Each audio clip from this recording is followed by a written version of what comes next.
have unlocked the eternal link to internal source, the key of imagination, your admission, access to the enlightened dimension.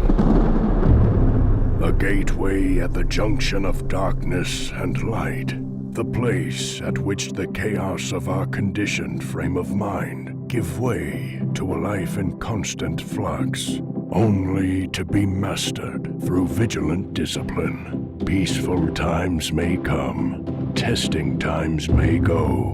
This is the Ebb and Flow.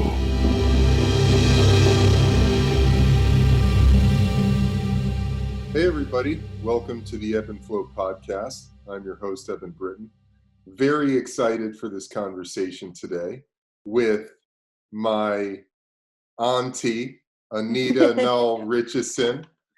Anita, it's so good to have you on the show. Gosh, am I that much older than you that you could call me auntie? I'm like, oh my gosh, I probably am, but I don't. I still feel like I'm 21, Eben. Well, you look like it. Oh, you look yes. like it. Well, that's all that really matters, right? Is how we feel. Yeah. How we feel. Yeah, no, I mean, I say that with total endearment. I know it. Not that it's about your age, but energetically, that's how I feel about you. I feel the same way too. We're way beyond just friends. Yes, absolutely. We're definitely family. And so to give my listeners a little bit of context, I wanted to say that, first of all, I've talked about this a lot in interviews that I've done, talking about my path through healing and getting to understanding or having a solid understanding of my body and my health and my well-being. And I was very blessed with some parents who were holistically minded, and they provided me with a really solid foundation. But I have to say, and I've been thinking about this as I've been gearing up for our talk, that it really wasn't until I met you and we started working together. And for those of you who are curious about who Anita is, Anita was our nutritionist when I came to the Jacksonville Jaguars in 2009. And working with you, Anita, really started me on this path of learning about and gaining as much knowledge about the deep intricacies of how food and nutrients interact with our body and our biology, you know, and the minutia of that, you know. And I think in this day and age, there's so much information, misinformation, there's diet fads, it seems like every day, from vegan to paleo to keto, and it can be so confusing. And there's so much information, and not only that, but it's really important to build a foundation of understanding around what is going on in the food industry and how labeling works. And then on top of that, the spiritual, intuitive aspect of food. And there's something I want to talk to you about, because I know you have a deep personal understanding of this as well, which I'll let you take the reins here in a second, that I've recently learned, and some things that Mom has been dealing with over the last 5 to 10 years with her health and the subtleties of her diet. You know, Mom is super dialed in and is always been, but hers has gotten even tighter. Like it's kind of mind blowing. Mom can barely eat anything these days. So Anita, thank you so much for being here. I'm going to let you take it from here. I'd love for you to give everyone a quick background of where you come from. You're also a fucking Olympic athlete, a very high level athlete yourself, and your story with food is fascinating. So yeah, it is. It's so I love when I have clients or friends and people who grew up with parents who gave them that sort of holistic background. I always like to hear, like, what was that like? What was your path and how different it was from mine. I grew up very, very mainstream, very, very standard American diet. I say that I love my mom and dad dearly, and I always feel like I'm slighting them because my mom actually could cook and cook really great meals when she did. But for the most part, we were standard American. So I'll take you back just a little bit, just to give everyone a context for how I came to this, all these new exciting things that I learned about food, and how I ended up at the Jaguars. So when I was a kid, I watched the Olympics like a lot of people every summer, just waited, or, every 4 years, waited and waited. And I was a swimmer. So swimming every 4 years, and couldn't wait to watch it. And in 1988, I watched a young little lady by the name of Janet Evans proceed to just blow the swimming world away with winning several gold medals and breaking world records that hadn't been broken for a long time, and like smashing them. And I was watching her, and I was thinking, like, that's when it became clear to me, I want to be an Olympian. That's what I want to do. I had been swimming since I was 5. And anyway, that was like the start for me. That was the start of, I can do this. I want to be like her. And so the funny thing about it is, so that was 88. Just 4 years later, here I am at the Olympic Games, breaking world records and winning an Olympic gold, silver, and bronze medal of my own. And guess who was my roommate, Eben? Janet Evans. Oh my God, that's amazing. That's so destiny. Oh, it is the synchronicity of life. It never ceases. Yeah, it never ceases to amaze me. So I never could have imagined that in my wildest dreams that I'm going to be rooming with Janet Evans at the 92 Olympics and breaking 3 world records. But I went on to do all these exciting, great things and fulfill on my, my prophecy. Plus I was baptized. The name Nadia was my baptismal name in the church, like when I was a baby. And I was born the day that Nadia Comaneci performed a perfect 10 at the Olympics. So there's just so many, it's crazy. So I fulfill on this big thing, which was me driven. It wasn't my parents or anything. It really truly was me. I would get my parents out of bed in the mornings to take me to practice. Guys, I got to go. I'm late. They talk about how I would drive them. But I remember hearing those stories. Yeah. And so I'll fast forward now a year after the Olympic Games, and I get sick. I got a virus. To this day, don't really know exactly what it was, but I'm going to also tell you, I was never a super healthy kid. I was always on antibiotics. I was always, congested. I just always kind of had a cold, it seemed like. The year after that, so 1993, I got a virus that seemed to be like sort of the thing that tipped the scales for me. Maybe the stress of the Olympics, looking back, just that pressure and stress that I was under as a kid. And then, remember, I had just turned 16. And then it's crazy. Yes, it's so crazy. And I, a lot of people, I behaved a lot more mature. So I think a lot of people thought that could handle a lot, but I was still just a kid.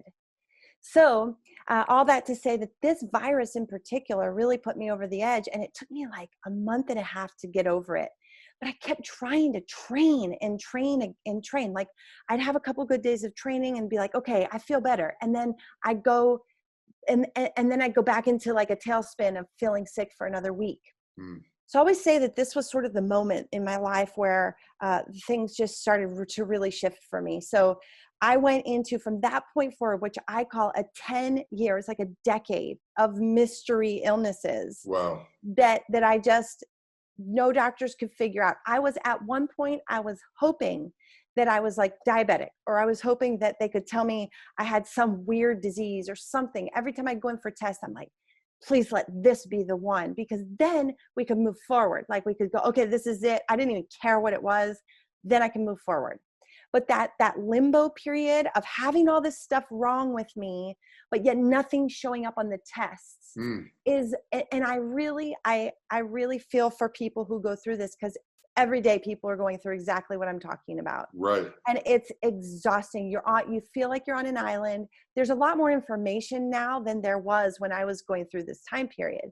But it was just it just felt like I was on an island. And I tell you all that to say that I just got fed up with it all. And at one point, I remember walking into a Whole Foods and I thought, maybe there'll be some kind of miracle supplement for me. Mm.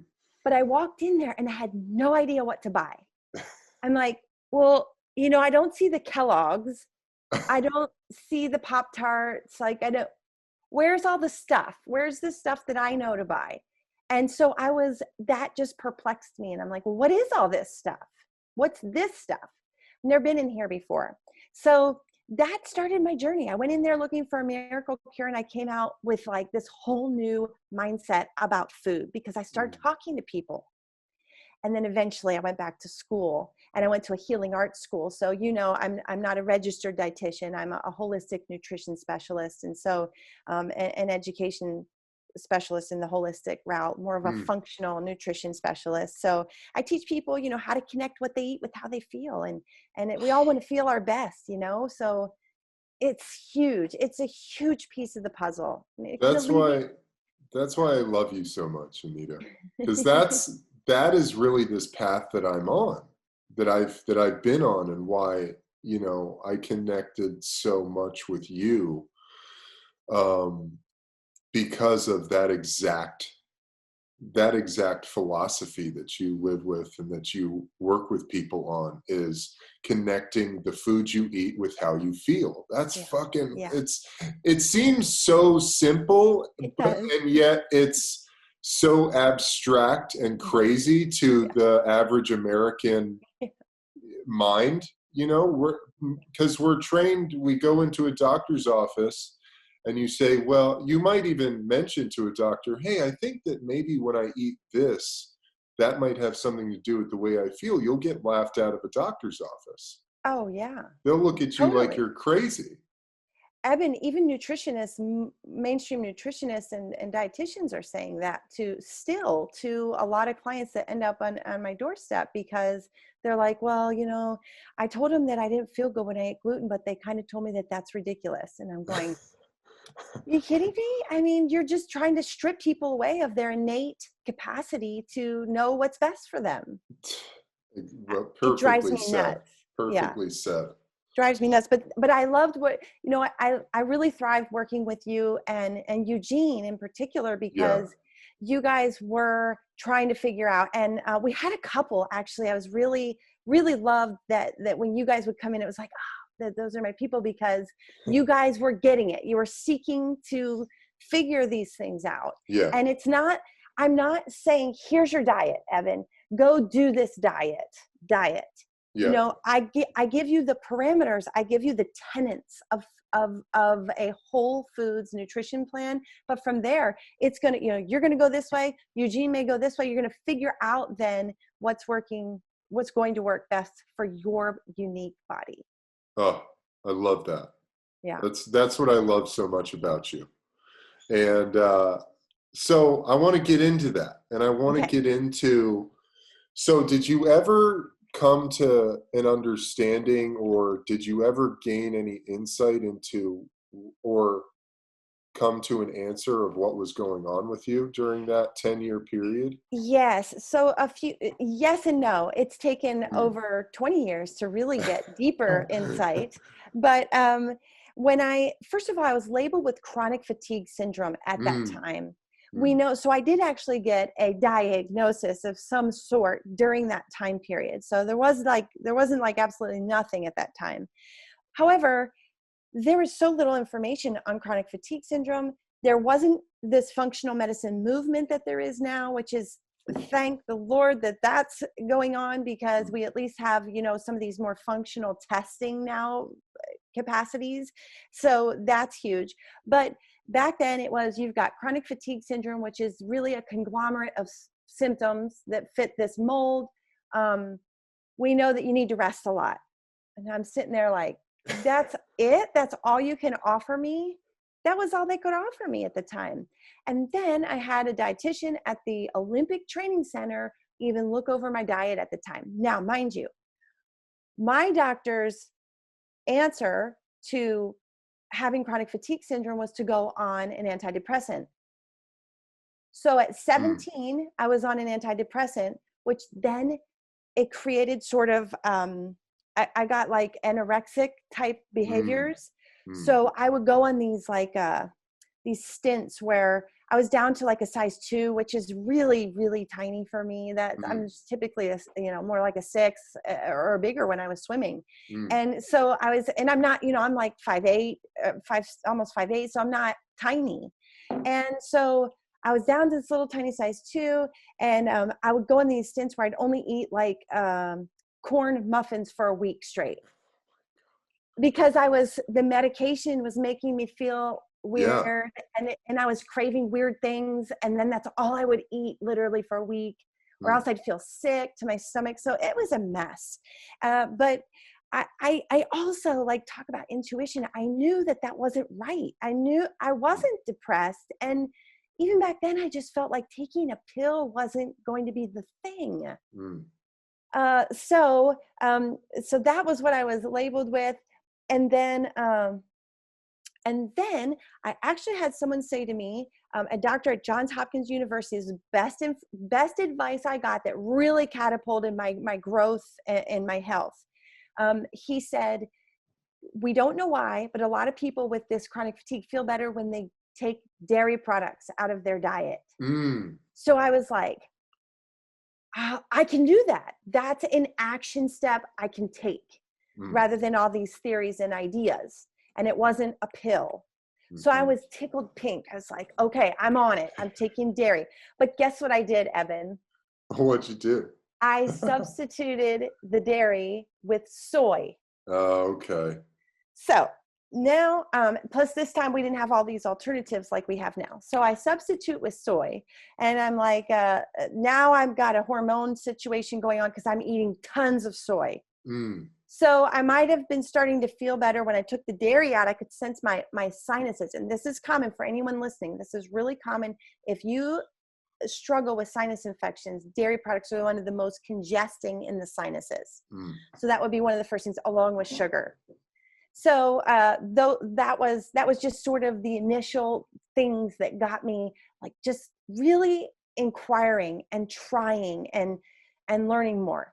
Yeah, I that's was amazing. really I was really reluctant to take gluten out. I didn't want to.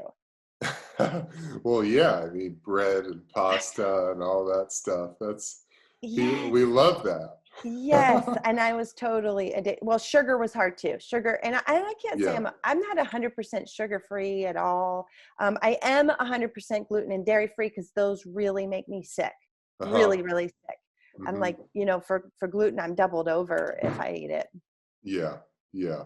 Me too. And that was one thing I learned with you. Gluten is gone. I haven't had How, gluten in 10 years. how are eggs? I feel like eggs bothered you at one point. Did you get over Yeah. that, or are you still? You know, eggs are one that I still eat, and I love eggs. Yeah, And I've really come to this place where I'm high fat, high protein, yeah, yeah, very low carbs. Um, every once in a while, I'll have some rice or sweet potatoes, maybe some regular potatoes. That's like once a week at the most, but maybe a couple times a month. yeah, But for the most part, it's protein, fat, a lot of avocados, nuts, seeds, a lot of veggies. I don't eat much fruit anymore. Maybe a piece of fruit here and there. And when I eat fruit, I eat it by itself. I don't eat it with anything else. Um, and I keep it pretty simple from there. yeah, No bread, no pasta. If I do, which will be occasionally, it's always gluten free. yeah. um, and these are some of those tenets that I learned from you, and Yeah, I started experimenting with. And it really perfect. comes down to how I feel. If I eat, I don't even really eat. If I eat too much sugar or carbohydrates, like super processed, the yummy carbs that we love to eat, I will literally be depressed and Mm, aching in my joints. I'll be in a mental fog for 3 yeah, days afterwards, yeah. and I have to fast for 24 hours to get myself out of To the get out of it, yeah, funk, yeah. Well, I am the same way with gluten, and really, for me, most grains I've gotten to where, and I have a theory. I'm not a super, like, I can't say, go look at this study or whatever. I feel like we could probably find some. I have other friends that are into that. So I just say, hey, find me some on this, because I just know things from years of doing this with Yeah. people. But my gut says that the grain issue is coming from the glyphosate. Right. And it's not that all grains are bad. And I never say anything's bad, by the way. That whole Yeah. idea that, oh, bad, good, bad. No, it's like, how's it working for you? How have you given it a try to figure out if it really does or doesn't work for you? And that's what I try and help my clients figure out. But back to the glyphosate, I think that that's probably why grains are so destructive when someone figures that out. And Luke and I are both in the same place. We just very, very minimal. Even I don't mess with anything glutinous, but even if it's gluten free, it's a small margin for error for me. But I'll be doubled over, and I feel also like depressed. It makes my whole mood is funky. Yeah. Yeah. I feel that big time. So what are the grains because I feel like that's sort of a broad term that people can translate in various ways, but what are the grains that you really stay away from? Mm-hmm. And what are the grains that are maybe glyphosate heavy? Yeah. So we know that wheat is sprayed pretty heavy. We know that corn, and a lot of people think of corn as a vegetable. And I want to go back to something you said too about the fruit. It drives me nuts. Guys, don't do this. Don't put fruits and vegetables in the same category. Yeah. They don't belong together. So I created, I think when I was with you guys, I called it the perfect plate, but I actually trademarked my version of like my formula for mealtime success called the Power Plate formula. I love and that. I have you separate those. So most standard food plans, it's like, eat your fruits and vegetables. Well, fruits don't behave the same way in the body. Yeah. And to boot, a sweet potato doesn't belong with a cucumber in the same group. So I even take it down to another level. We call things like cucumbers freebies, because, they're like water. Right. And then we have a whole separate section just for greens. Mm. So, greens get their own special place because they're so phenomenal and nutrient dense. But what was the question? Oh, so that was, I was talking about greens versus, and now we'll go back to grains. So grains would be, so the way I would break those down would be into two categories. You've got gluten-free grains and then glutinous grains. Although, but we'll break them down that way. So I would never, personally, I cannot eat any gluten containing grains, like standard gluten. Now there is such a thing as like corn gluten, and there's other glutens too, but so that's also an issue. Like, are those triggering you? But then there's the gluten-free grains, which are things like rice, all the rices, brown rice, white rice, all those wild rice. Quinoa is actually a seed, but I lump it into the grains because it's got carbohydrate, predominantly. It's got some protein, but it's predominantly a carbohydrate, like most grains. Does it react like a grain in your body? Good question. So that I've noticed with clients varies from person to person. So I've convinced myself that I call it my flex grain. Okay. So if I'm out, and I'm hungry and I need I can't do the higher fat does not work for me. A lot of fats make me feel sick to my stomach. Interesting. At one time. So I've just found I haven't been able to shift my body to that, but I don't know, maybe over time or something, but I just haven't found. So I have to have something, besides, I can only have so much fat or else I feel sick. So anyway, my body's weird, but I also want to remind people, like, you may be going, gosh, that's a lot she's got going on. But remember where I was at when I was just 17 years old. I was a mess. And I promise you, I would be in bed. I would be bedridden and a catastrophe if I hadn't shifted my lifestyle. I promise it.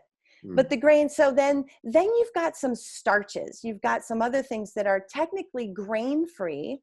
So I buy this pasta that has that are more from root vegetables. So it's like cassava flour. I love that. I do love that. too. I still have to be careful. I can't have a ton of it without feeling sort of congested to some degree, but that's really helpful for like my son Luther, who's tends more on my side with the food. He's more like has to just be a little bit more careful with those grains. So I really enjoy cassava. I like sweet potatoes also. I love yuca and plantains. Those are fantastic starches. So if you need to get some starches in your body, those are the ones that I go with. I love plantains too. I'll eat plantains for sure. I love them too. So what are the things that you absolutely stay away from? It's like me or what I would coach someone else on. Let's do that. Well, I'd love to get into your tenets. So someone comes to you. Yeah. Someone comes to you and they're just a mess. And I would say this too, Anita, by the way. You know, you say that someone listening might go, geez, she has a lot going on. But I would say 70% of Americans are a fucking disaster physically, yes. biologically, yes. with the food and the standard American diet. Yes. I love that that's sad. Isn't it funny? Sad. Isn't it? It's perfect. It's so perfect. Yeah. I always get a good chuckle, just like you did when I say it, when I talk to people. Yeah, exactly. So I'd love for you to break down the tenets or I like to call them pillars, like the fundamentals of, because, like I said, with so many diets out there and so much information about food, and everyone over here is saying this is the perfect diet for everyone, and I'm like, dude, everyone's different, Very much so. So it comes down to, and I learned this from you. Let's get pillars of understanding, or the tenets of truth about food, so that you can go on your journey and start gaining knowledge about what works best for you. Absolutely. The first thing I would say to anyone who just wants to clear their mind of all the noise around food is just, if you just do this one thing alone, it will help you. And that is just eat whole foods. Eat the basis of your diet from whole foods. So just to be clear, so everyone knows what that means. So instead of a French fries, eat a baked potato. Instead of cereal, eat oatmeal. So just get rid of all the rest of the stuff. And just, if that is the only thing that you want to commit to, you will see a change in your life. And then usually when people see that first change, so remember, I haven't talked to you for a while, but I'm mostly working with teenagers now. We're talking about teenagers who have never explored, food. And their palates are limited, because I always say that if you have little kids, one of your primary jobs is to be the creator of that baby's palate. You're the palate creator. And a lot of times, and a lot of times as parents, we give in, and we just let them like create their own palates. And that is not going to be a great result in the end for that child. Yes. I'm guilty of it. Foods. Well, hey, parenting is hard. Yeah. It's no joke. I mean, it's 24/7. You can never prepare for it, but somehow we've made it through. Sonny struggles more than Luther, and all kids are different. Luther is on point, dialed in. He'll do whatever I tell him, because he totally gets it. And I mean, and consequently, I have a 6'3" beast of a 17-year-old. You fucking, those two little beautiful little kids have turned into fucking Viking warriors, man. Sonny totally looks like a Viking warrior. Luke's always trying to get her to like put braids in the side of her hair when she plays soccer. Yeah, that'd be badass. Yeah. Because she's super blonde. For you guys who've never seen her, she's totally blonde and she looks the part. I mean, they're just so, they just look so sturdy and healthy. That is the best compliment and truth that you could say, because that's what I've noticed. I've been able to raise 2 kids to teenage years doing this with them. And there's trials and tribulations all along the way. If Sonny fights me on stuff, I had to give both of them. I will tell you, what grade is Sandy in? She's in 3rd grade. Oh gosh. Okay. So middle school, I'm just going to prep you for this because this happened with both of them. In middle school, it's when they start to like branch out just a little and they want to become part of the group a little bit more. So that's when I noticed that they both gave me pushback on the food. That's when it started. Interesting. Yeah. So, but they had to go through like a little thing. And Luther during that time actually got mono because he was eating a ton of sugar and he got sick, and it was a little bit of a thing. Yeah. Of course, because he's been so clean from the time he came into the world. So, yes. You know? Totally. Yeah. Yeah. I mean, he was just needed to go through that though. It was perfect because it really set him for like, it set his jaw straight. Like I'm not doing that anymore. I am going to, Mom, just tell me what to do. I'll eat it. And he does. And it's a non-topic anymore.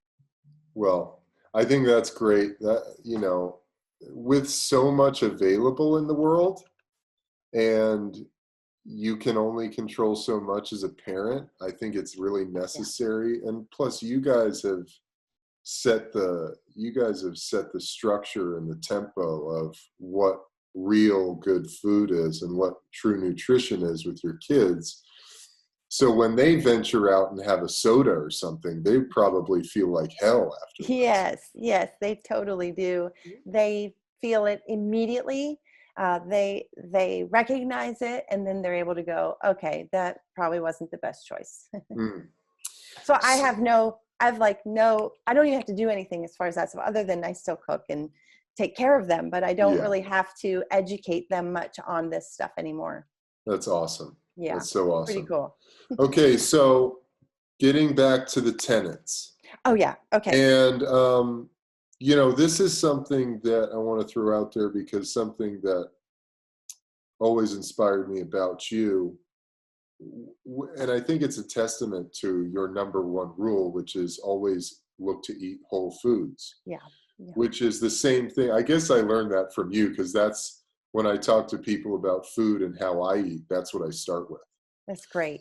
And, but that being said, you have always been a seeker of knowledge in the realm of, in life in general, but especially when it comes to food and nutrition. And I remember when we were working together way back when, that you were always doing more and more research and educating yourself on everything you could to understand, you know, the various nuances of food. And we were lucky enough with the resources we had at the Jags that I got to do that blood test. I was just going to say that. Yeah.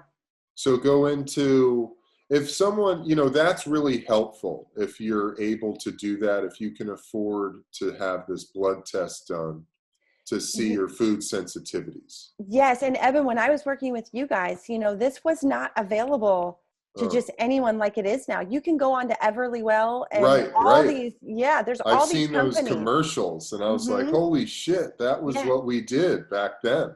Yeah.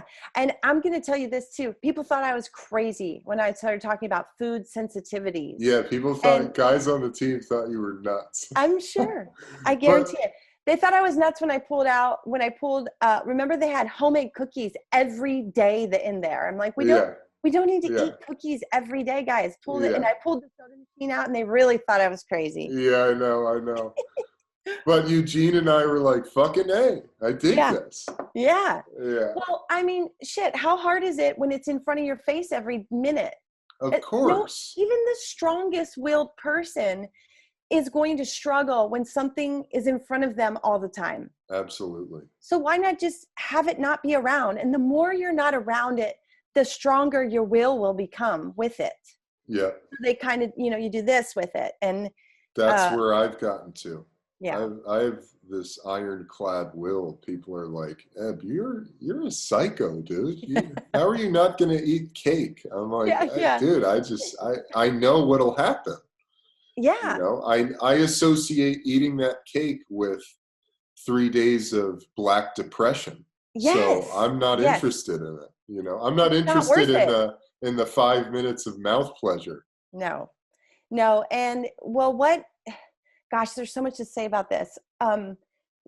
What happens is we get so addicted to these foods that they create this pleasure sensation, and neurotransmitters go crazy. And so we feel like this joy for 10 minutes, and then it's over. And then people like you and I have put this stuff together, know what we have to deal with for the next 3, sometimes it's a week for me. Yeah. To really get it out. Cause I also have, so later on you had asked me earlier, like what things I had figured out. So there's something else that I figured out since I've seen you last, and that I'd always had, even though I like did all this food stuff and ate so well, I always had digestive issues. And so I ended up later on finding out that I had something called SIBO. Do you know what that is? I don't really. Okay, so SIBO? SIBO. So it stands for SIBO. small intestine bacterial overgrowth. Interesting. Okay. So that's when bacteria should not be growing in your small intestine. That should all be happening, up further down. So the small bacteria sneak up in there, this bacteria from the large intestine sneak up in there, and then they create a lot of discomfort, bloating, and gas that you're like, I don't even know what I ate that gave me this bloating. And so that was me for a lot of years. And I could not link like a specific food, even with my sensitivities and taking out some of those foods, I still had this lingering thing. And that was, I would say, like one of the last pieces for me that I really started to hone in on is what we'll term low grade infections. And that's not the only one. There's H. pylori, which a lot of people have. There's infections high up in the sinuses that can sit up there that are antibiotic resistant. And that's what actually Luther got one of those. My son, he got one of those high up in there. We had to, I had to swab real high, just like they're doing for the COVID right now. And so that was something that we dealt with for over a year with him, but it was an antibiotic resistant staph. So I call these things low. So this is like another level. This is in the functional realm. And the only people who are going to be able to test for these types of things I'm talking about are functional medicine docs. So, H. pylori, regular docs can test for that, but I find the functional tests are more, I don't know, they're just comprehensive. Yeah, more comprehensive, and they're just further along. Yeah, they're more progressive than. Yes. And then there's so these, I call those hidden infections because a mainstream doc won't see these things. You can also find out about autoimmune issues way earlier than when you show up at your standard doctor's door with, let's just say, I don't know, pick one. I can't really think of one right now. Lyme disease. Or lupus. Lupus, there we go. That's one that was on my mind. Yeah. So you can find out, like if you have stuff going on, like my case was a textbook case for setup for autoimmune. So I try though not to even consider the test I have done, because I don't want to diagnose, like I don't want to, that's not something I want to set in my mind that I have antibodies against myself right now. So that's something I found out later on too, but I just try it. I don't even put that in my mindset, because there's no reason to. Yeah. That's what I'm thinking about. That's what I'm living into. And that is not what I'm living into. I'm going the other way from that. I love that. Yeah. So since you went there, I want to talk about this illumination I've had recently. Oh. And so I interviewed this guy, Dr. Harhari Khalsa, who's the Sikh yogi here in LA, and he has this state-of-the-art healing center called Transformational Healing Universe here. And he's got all these incredible machines. And one of the machines he used on me is this thing called the cyber scan. Have you heard of a cyber scan? I do know what a cyber scan is. Yes, I do. So a cyber scan, for anyone who hasn't listened to that episode yet, I think I released it last week. A cyber scan is a German medical device. If you go into any German doctor's office in Germany, they use these things. Eben, do you happen to, sorry to interrupt you, but I have to know, do you know if this is like a Zyto scan by chance? Zyto? What's that? So, well, you tell me, Okay, tell so what let yours me, is, and I'll see if it's the same. So a cyber scan is, it scans your energy field. You literally just, it's about the size of a laptop, and you put your hand in this area and it does a scan of your entire energy field, and it comes back with this diagnostic report that's the equivalent of full body MRI, CAT scan, blood work, urine tests. Like it's fucking, it was mind-blowingly accurate. Oh, wow. For me. And top to bottom. And it also goes into psychological shit that's going on and fucking it's mind-blowing. So it's energy. It's an energy it's scan. Energy scan. Okay. Okay. The Zyto, the one that I was talking about, is more for these subtle infections. So different thing. Okay. Well, this is really interesting. So he starts talking to me about it, and he starts, and first of all, which was really, it was validating in the lifestyle that my lifestyle choices and how I live and everything I do. And it was also validating in my intuition and sense of food and how I eat and how I think about food. And because it goes into how I've had a lifetime, or at least through the last 10 plus years, issues with my thyroid. And my thyroid is just out of whack, but because of how I eat and how I exercise and breath work stuff that I do, I keep it in check and I keep it functioning better than it actually should be. And then he goes down further into this thing, and the thyroid is linked to, I have an autoimmune disorder, or what he said appeared to be an autoimmune disorder. And he was like, I can't really tell because you're in such good shape otherwise. But if you don't do the things that you do, you would be a fucking disaster. And he basically said that it looked like through the cyber scan that I have lupus. Interesting. And that goes to, mom is super sensitive with food. She was even diagnosed as pre-diabetic like 5 or 6 years ago. I feel like I remember that even when I was with your mom back in Jacksonville. Yeah. And so, I mean, her diet has gotten so ridiculously limited that it's kind of, she's like always just trying to, and she's in incredible shape. She's in maybe the best shape she's ever been in. Oh, wow. And, but she eats literally fat, vegetables, and a little bit of protein. And even protein she can't do too much of because, as you know, protein in larger quantities gets converted back to glucose. Yes. And her body doesn't produce any insulin. So she's like, she manages all this through her food and through her exercise. And I was like, wow, that makes so much sense given my sensitivity to carbohydrates, to super glutinous foods, to sugar, to, all of these different things, even starches. Like I keep the starches to a minimum, but I occasionally do need those because sometimes I train pretty hard still, and I need something to just fill the glycogen stores back up. Yeah. Yeah. But I wanted to share that with you because it was so validating to learn that. And even thinking about it, it goes back to in college, I got sick. I had a weird thing my freshman year at Arizona where I had some like very mild illness. And I had a blood test done, and they said, you have an extremely high amount of white blood cells. Like it's almost off the charts, and it's not normal for your symptoms and what you're dealing with. And nothing has ever come up on blood tests for me as far as this goes.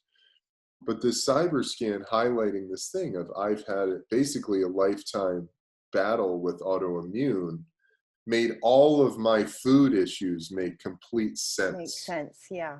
You know, and it makes me think about the state of American health, which is that I feel as though probably more people than we even realize are suffering from autoimmune disorders without even knowing it. For sure. Because of the food and all the fucking medications Yeah. and all of that Oh, yeah. shit that we're, you know, that we think we need to survive. And it also led me to this profound realization of, wow, you can literally transform your health with the food you eat and how you live your life, you know. And I know It's huge. you know, that process of understanding really started with you. So I want to thank you for that. I'm so glad to hear that because, Eben, I've always had a hard time explaining to people what I do because, you know, I don't do dietetics. I don't talk about calories, but I know that I was put here for one thing. I do know for sure is that I bridge people. I'm a bridge. Like I see myself as a bridge from like this sort of mainstream sort of thought about food. And I link people to their body. So like, I'm like that bridge that helps them start to link the food with the body. It's so awesome. And we have it so backwards. It's so messed up. Like we're always looking at, well, how can I lose weight? How can I lose weight? How can I lose weight? It just starts with how, you know, that you ate that pizza and you know, you felt like crap. Stop eating the things that make you feel like crap. That's like number one. Stop drinking all the time and waking up with hangovers. Like stop doing these things. And I know a lot of people are coping with those things. Yeah. And that's why I even can say linking what you eat with how you feel, because you've got to get comfortable with dealing with the feeling. And I have some great resources. Like I have a friend who practices something called the emotion code. And so she can, if you ever want to get into that, you have to let me know. That. She's unbelievable. And she can, you know, release trapped emotions because we're supposed to process emotion and we stuff it all the time. Yes. And then we don't express it. And then that gets stored. And then that has to do something in the body. And a lot of times it can go create disease. Definitely. It's huge. So I say food is such a big piece. Just to like bullet point some of the things we've talked about. Food is a huge piece to health and well-being. I go as far to say it's like 98% of the puzzle, really. Now, I mean, mindset and manifesting, you know, that's a whole nother piece that's huge. But that's why I don't like talking about the autoimmune stuff like a ton. But I did have a test. There is a test called a Cyrex if you want to get a blood test. Through functional medicine. It's a Cyrex. They call it the big panel, but it's like it's because it's pretty pricey, but it breaks down autoimmune disease into, I want to say 4 stages. And if you go to a standard doc, they're only going to find you as an autoimmune patient if you're in disease stage, like the 4th. Right. So I was in stage 2 and 3 of several different areas in my body. So meaning my body was producing antibodies against itself in my nervous system and also my ovaries. So those, and that all makes sense for like my years of it's just like you said with that scan, it started coming together for me when I saw that. Yeah. But I'm not going to live like, oh, I could end up with MS. I don't even want to, I'm like, why would I do that? And plus those are all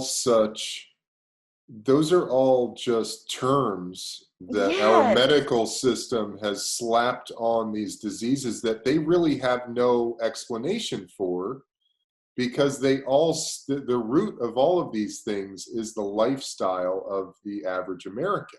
Yes. It's this shitty misunderstanding around food. Yes. And I think, you know, and I just want to say this, I think it goes without saying we're talking about it, but food is the number one drug. Food is a drug. like you were saying, we use food to cope. We use food to suppress our emotions and our feelings and to get out of a state of mind. Yeah. Food is a fucking potent drug that you can absolutely be addicted to. 100%. Yes. So, And getting out of those addictions can be mm, tricky, and you yeah. need some help with that for sure. And I'm not even the person for that phase. Like when you're really in a food addicted cycle, that's not my specialty, but I can help you create an abundance of well-being through your Mm, food, through your food plan. yeah. Yeah. Um, Man, there's so much good stuff going on here, Anita. There is. So I have to tell you, I have this doctor out here. I have a chiropractor that I've found too. So my evolution with all this has taken me more into energy medicine also. I And love it. so it's like, if the food is what I do, I love it. It's such a huge piece of the puzzle, but ultimately it says energy and like, trying to create health from within. And Mm. have you done the Wim Hof stuff? I can't remember if Yeah, I that's what I do. I I'm think all that's in what on I that. thought. That's Yeah. what I thought. So Luke and I like this keeps coming up for me. Everyone I talk to, they're like, well, I just did Wim Hof. I'm like, oh man, I'm going to have to do this Yeah. because I just know it, because it just keeps showing up in my life over and over again. But that's all about as you know better than me, since you've gone through that program. But You will love it. You guys will that to me is the next piece. It's like food and then breathing. yeah. And Yes. there's something, so the other thing I'm interested to, because I don't, I don't know your thoughts on this, but like we were talking before the podcast started about when you heard me talking about how during my football career, I always had to stuff myself with breakfast, even though I had no desire to eat. And coming out of football, I got to have this opportunity of, let me see what happens if I don't eat breakfast. And I just have coffee with some ghee or some coconut oil in it. And it's literally changed my life, that little thing. And so I do, and that grew into now, I'm always doing intermittent fasting.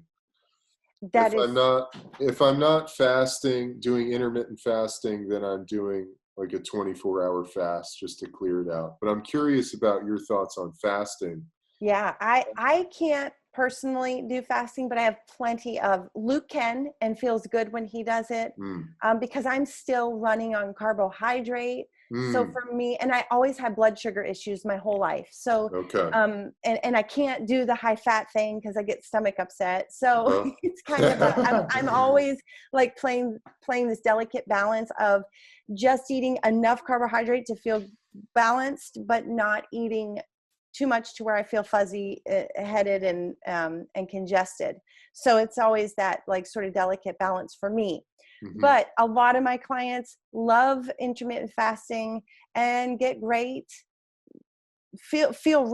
results from it. So yeah.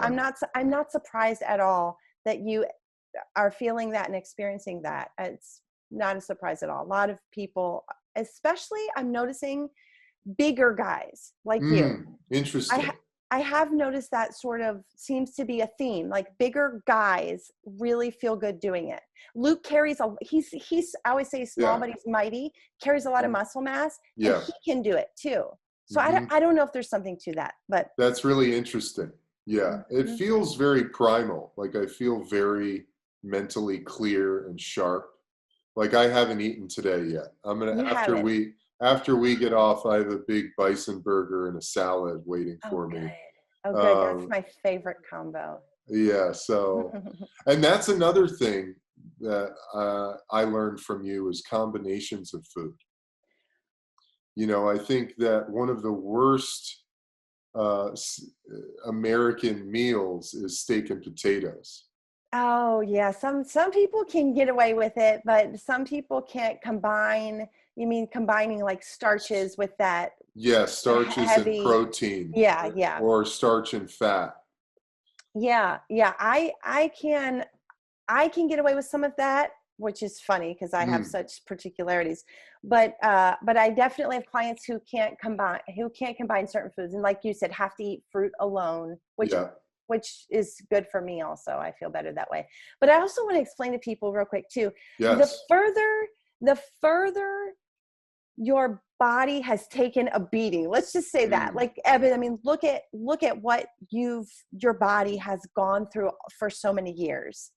And then you're seeing a scan that's saying that your body's been maybe dealing with this autoimmune thing for a long time. Then you have the physical, stuff that you went into with your Mm. sport.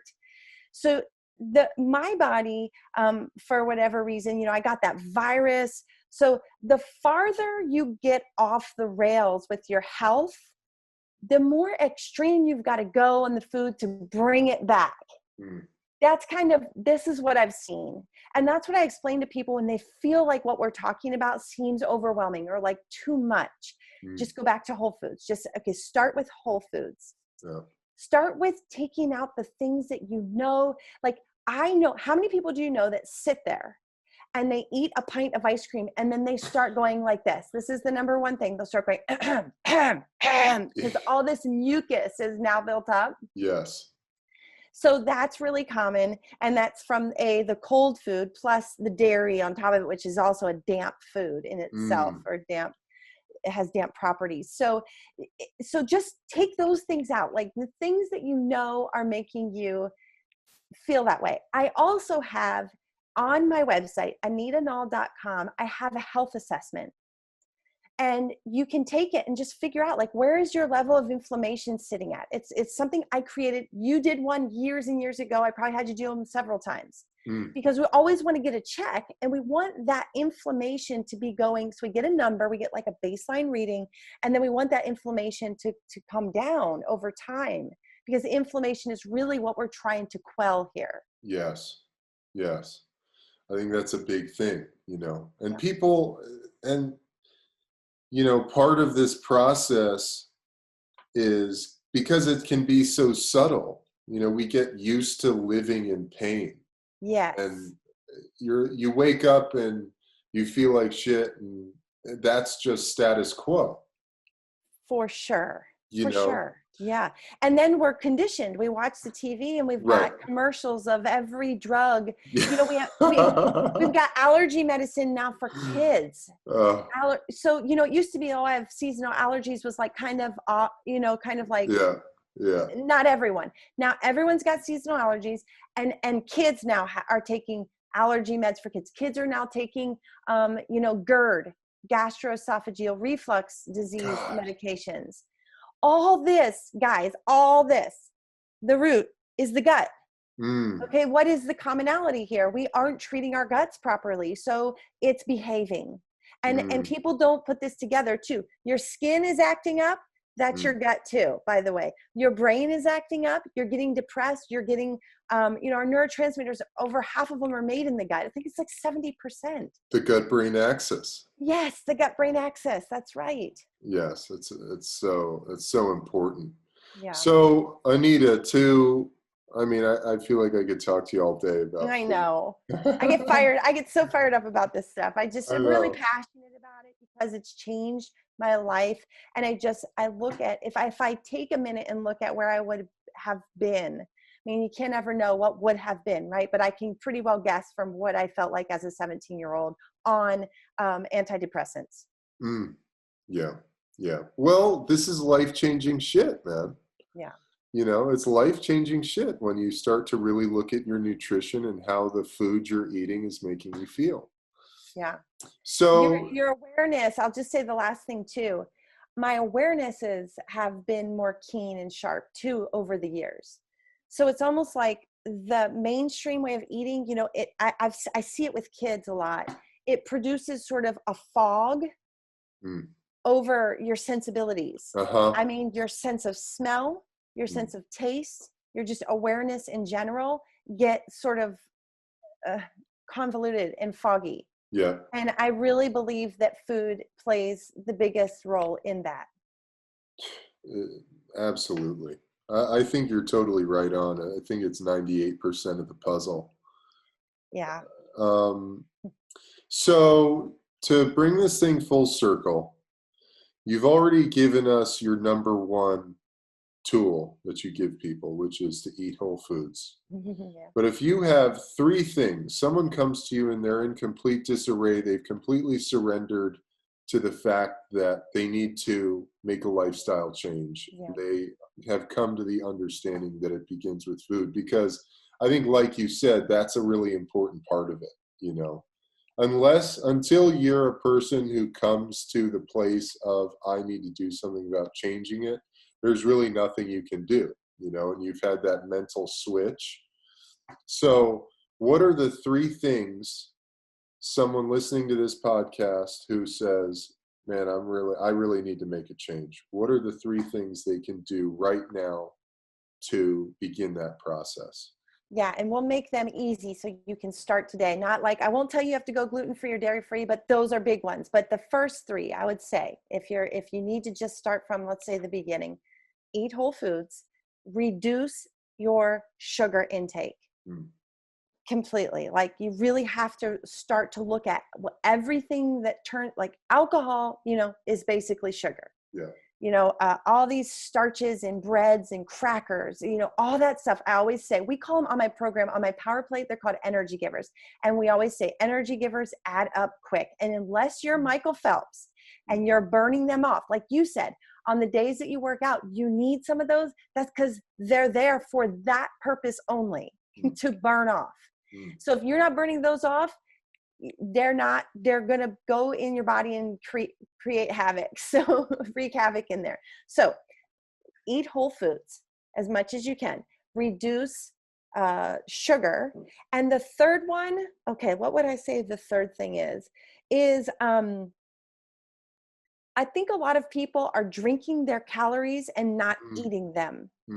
And so I even wrote a blog called Eat Your Calories, Don't Drink Them. And a lot of people, we've gotten into this, go to Starbucks and get the Frappuccino mocha macchiato.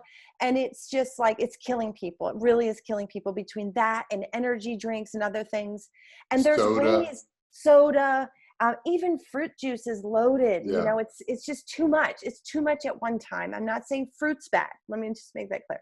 But fruit juice is unnecessary. Remember, number one, go back to whole foods. What is the whole food of fruit juice? An apple or an orange. Just eat it.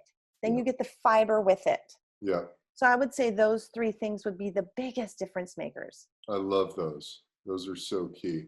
I watch, I'm reducing my television intake big time too. I barely watch any TV at this stage. Oh man. But we could continue for an hour on EMFs and oh my God, Anita! Oh my God. The 5G towers that just went up over COVID all over the place. I don't know if it's the same out there, but they're all over here. I think it's everywhere, isn't it? I figured they all went up. Yeah. I mean, I live in Tennessee and I traveled down to Florida. They were every mile on the highway is a 5G tower. Jesus Christ. What do we need this for? What do we need this for? And then I look at the not enough? I know. 5G for the world. Yes. Like it's the next best thing since sliced bread. I know. And I saw one of the commercials, because they're all it's like, Verizon, we've got all the 5G towers you can fucking handle. AT&T, 5G, baby, here we go. And then one's like, terrible. It's the difference between riding down a dirt road and an 8-lane highway. And I'm just thinking to myself, do we really need this? Like, we can all stay connected perfectly well without the fucking 5G. Do we? I'm with you. I'm so with you on it. Wasn't the 4G enough? Like, we're already blasting ourselves into oblivion. Like, do we need the fucking 5G too? Anyway, that reminds me, if you want to add a fourth thing in there to give us the fourth. Yeah, the fourth thing would be get outside in nature and get some sun and get some. I say that as I'm looking really pasty right now, but I need some. We've been having some really bland days here, but get outside, get fresh air, get sun on your body, Yes. experience the outdoors.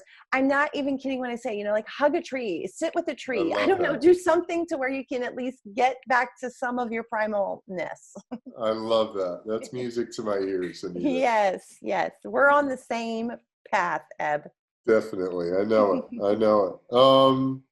Well, Anita, thank you so much. You're just so awesome. And I want to have you back on. You're so welcome. To keep this conversation going, because you're just a treasure trove of information and really great knowledge for people. Well, thank you. I didn't even get to talk about essential oils. Oh, well, we'll do that next time. Yeah, since I saw you last, I got certified in those, and I just got really into those too. Oh my God, I would love to do a deep dive on essential oils next time. Well, you know what we'll do? I'm going to send you. I want to send you a kit. Well, the kit you sent me when you were just starting out was incredible. Yes. It was incredible. I'll send you new and improved, because I've got like 30 blends now. I love that. I would love that. Yeah. So that'll be fun. So you'll send me that, and then we'll do a deep dive on essential oils. Okay, perfect. And 5G madness. Oh my God. Okay. And then, so before we go, let everybody know where they can find you. I think it's awesome to send them to your website to do that health survey, to do that little quick diagnostic report, check in. So give them all that good information. Okay, awesome. Yeah, it's Anita Nall, ANITANALL.com, and you'll see it'll say health assessment. Go there and take that. And then also, if you have kids, I've really been going hard with my Fuel, Compete, Repeat program right now, which is for young athletes on a mission to be their best. So that's a food program for them, and I've got that also. I love that, Anita. Yeah. You're the best. Thanks, Eben. Thanks for having me. Oh my God. Thank you for taking the time to come spitball with me on food. Anytime. Well, all right, everybody. I hope you guys got a lot out of that conversation. I sure as hell did. I feel juiced up and ready to run through a brick wall right now. So thank you, Anita.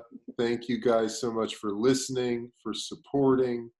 The greatest gesture of support you guys can give me is to rate this show, review it, share it with your friends and family. I greatly appreciate it. Until next time, I'm Eben Britton, and I'm out of here. Peace.